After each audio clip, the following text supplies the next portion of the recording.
pengurus PAC anak cabang Muslimat Aliyah.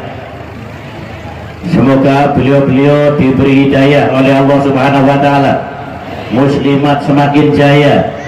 Tidak lupa kepada pengurus anak cabang Fatayat, anak cabang GP Ansor, Banser, dan seluruh pengurus NU yang ada di Kecamatan Alian, ranting NU, ranting Fatayat, ranting Muslimat, dan GP Ansor seluruh Kecamatan Alian yang kita hormati bersama. Hadirin wal hadirat rahimakumullah. Mari kita bersama-sama membaca hamdalah alhamdulillahirabbil, yang pada kesempatan pagi hari ini kita masih diberi umur panjang dan sehat, sehingga pada kesempatan ini kita bersama ngumpul di lapangan Krakal, lapangan pemandian, dalam rangka merayakan Hari Santri Nasional yang ke-10. Tepuk tangan untuk santri-santri semuanya. Bapak Ibu, sebelum saya menyampaikan panjang dan lebar, saya merasa ternyuh karena melihat lulu lalang kendaraan yang ngurusi kesehatan. Di sini tertera Pusling Alian, betul? Saya sedikit cerita. Saya ini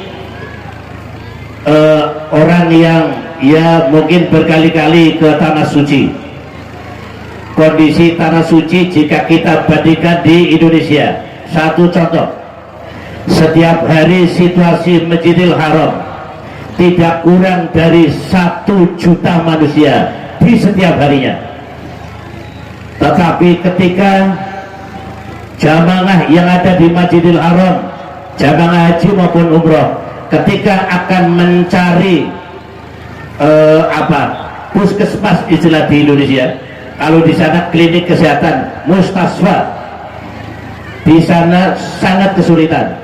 Saya pernah mencari satu tempat untuk pengobatan jamaah saya yang sakit, ternyata untuk mencari tempatnya saja ini menghabiskan uang Rp400.000. Tetapi di Indonesia kita harus bangga dan bersyukur hanya dengan sepak bola yang diselenggarakan oleh panitia. Dan seperti pagi hari ini peringatan Hari Santri, disinilah mobil untuk ngurusi kesehatan warga masyarakat selalu tampil dan selalu warawiri yang kita lihat. Tepuk tangan untuk puskesmas. Hadirin sekalian yang berbahagia,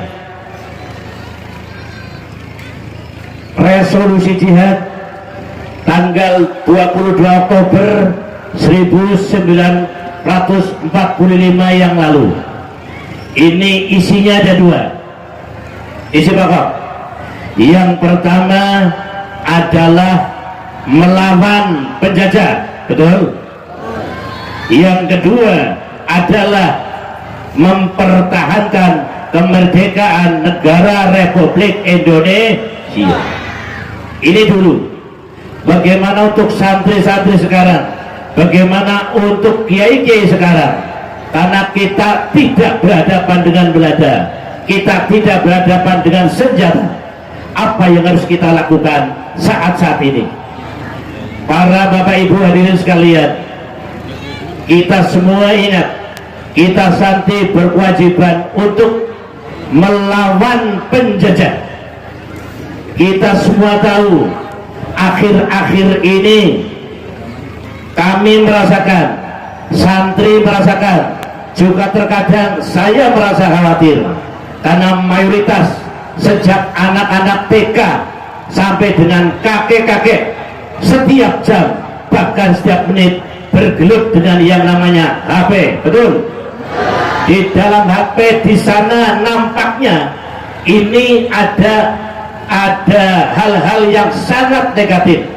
Satu contoh, menurut pikiran saya di sana ada semacam menjauhkan santri dengan kiai, menjauhkan santri dengan ulama dengan kata-kata seperti ini. 70 kiai yang alim. Ulangi, 70 kepala kiai yang alim. Pernah dengar? Pernah dengar? 70 kiai yang alim lebih rendah daripada telapakan Habib yang goblok. Ini kira-kira bentuk penjajahan apa bukan? Ini harus dilawan apa tidak?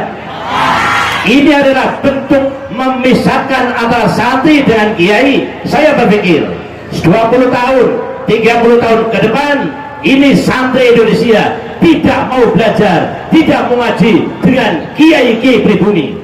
Mereka akan menolak pokok guru saya harus Habib walaupun jahil, ahli maksiat, ahli durhaka dan seterusnya. Ini adalah bentuk penjajahan yang nyata. Setuju? Setuju? Inilah harus kita lawan. Bapak Ibu sekalian, yang kedua yang harus kita lawan adalah di dalam HP ada kata-kata bahwa Indonesia milik Aulia Karim. Pernah dengar? Pernah dengar? Indonesia adalah milik ulama-ulama Karim. Saya orang yang tidak pernah makan sekolahan. Ketika saya ditanya Karim itu sih mana Pak Kiai, saya nggak bisa jawab karena saya nggak pernah makan sekolahan. Kemudian saya tanya kepada Pak Guru, itu pun guru yang pinter, saya nggak boleh tanya guru olahraga karena guru olahraga konon ceritanya tidak begitu pinter matematikanya. Contohnya guru olahraga kalau ngitung cuma sampai 8, 1, 2, 3, 4, 5, 6, 7, nggak ada.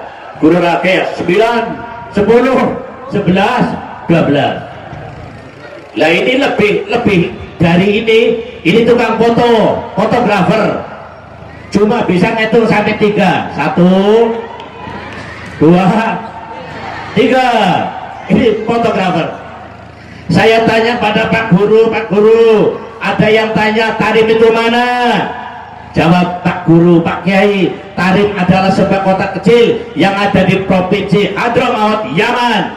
Oh, hadirin sekalian, di dalam HP yang anak cucu kita menggeluti HP setiap jamnya, setiap menitnya adalah di sana ada kata-kata bahwa Pulau Jawa, Indonesia milik Aulia Tarim, milik ulama-ulama Tarim. Pernah dengar? Terus apa yang kita banggakan Indonesia ini? Perlu dilawan? Perlu dilawan? Semangat, perlu dilawan? Ayo kita lawan orang-orang yang mengaku bahwa Indonesia, tanah Jawa milik Aulia Tarim. Inilah sebuah bentuk pengakuan yang santri mestinya harus tampil di depan. Kita tidak boleh takut. Kita lawan bentuk penjajahan, apapun penjajahannya. Yang ketiga, dalam HP ada kata-kata khilafah. Pernah dengar? Pernah dengar? Ini adalah yang harus kita lawan oleh santri. Maka mulai hari ini santri tidak boleh menjadi santri yang penakut. Amin. Kita tidak boleh menjadi santri yang penakut. Kita tidak boleh menjadi santri yang penakut. Harus menjadi santri yang tangguh, takdim kepada kiai, takdim kepada guru.